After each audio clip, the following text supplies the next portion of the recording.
on the Lions side, and it really the only thing to talk about on the Lions side is the Brian Branch thing. So for those that didn't see it, here it is. Brian Branch. So after the game, there's Patrick Mahomes. He's trying to shake Brian Branch's hand, and Brian Branch doesn't respond. Mahomes like, okay, that's crap.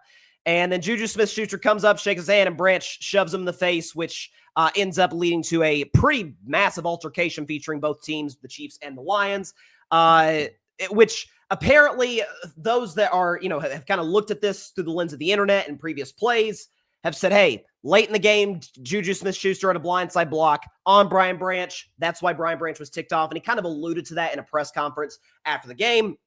But yeah, we'll show it one more time. Here you go. I think kind of knocked the kind of got JuJu a little woozy. Like he kind of took a minute to respond. They're like, whoa. Like I think he kind of had some butterflies there.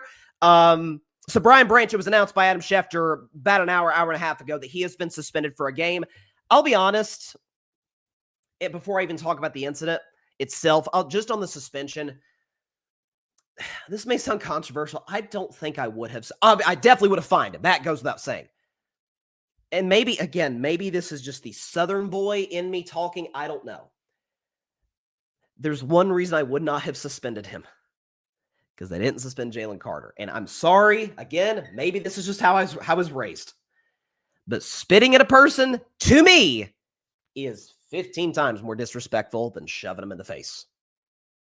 Not saying shoving him in the face doesn't deserve a punishment. It does.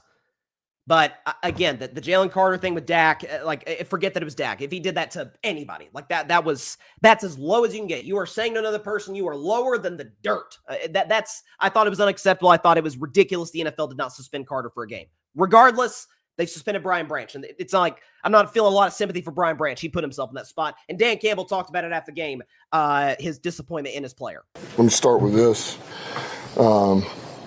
I love Brian Branch, but what he did is inexcusable, and it's not going to be accepted here. It's not what we do. It's not what we're about. I apologize to Coach Reed and the Chiefs and and Schuster. That's not okay. That's not what we do here, and it's not going to be okay. He knows it. Our team knows it, and so that's not what we do. That said a lot about Dan Campbell, because a lot of coaches in that spot would have almost felt obligated to defend their guy.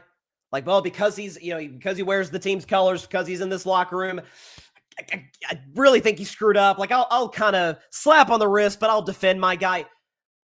But because Dan Campbell has created so great of a culture in Detroit, he's got the equity in that locker room. He's got the trust of that locker room to be able to say, yeah, that was crap. What you just did out there. That was an embarrassment to me. That was an embarrassment to your teammates. That was an embarrassment to your organization, the city of Detroit. You can't do that. Again, I've seen even Lions fans on social media like, yeah, that was Bush League. And it was. And I think, listen, I still have the Lions as a contender, obviously. I've been a Lions believer since well before the 2023 season started, when I had them going to that year's NFC title game, and they came through for me. Shout out to the Lions for that. But obviously they're a contender, but there are two things that concern me. A, that the first time they got absolutely pushed all over the field for 3.5 hours, that's how Brian Branch took it out.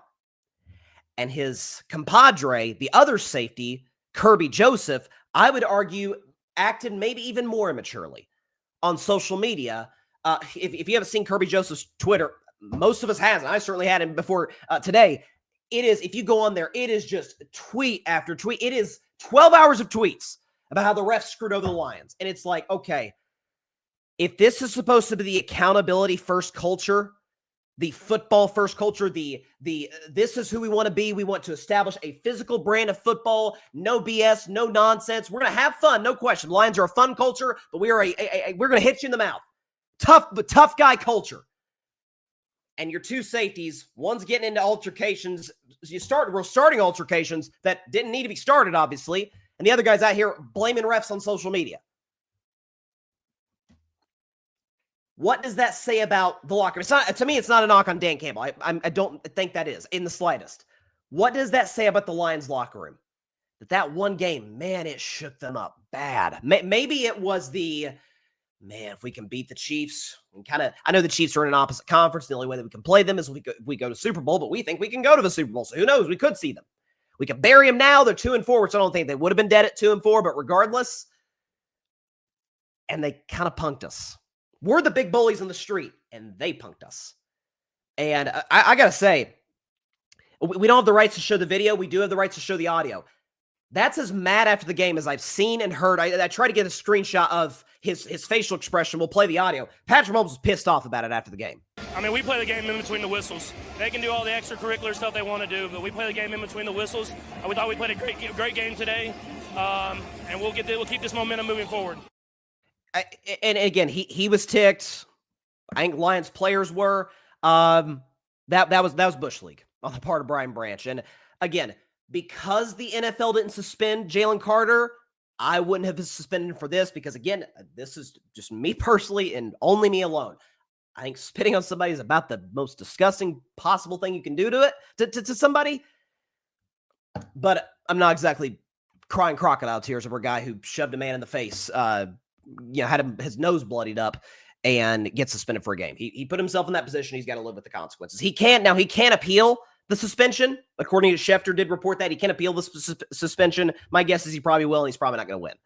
It's a bad look for the NFL. It's a nationally televised game. Two of the bigger draws in the NFL, the Lions and the Chiefs. It's not a good look for the league, and they're probably right to suspend him. Just me personally, if they didn't suspend Jalen Carter, I wouldn't have suspended Kirby Joseph. But that's just me. Thanks so much for watching the show on YouTube, and be sure to go click that big red subscribe button and check out the other clips and full shows from Carving It Up Live, as well as our other incredible content creators here on the Grid Network.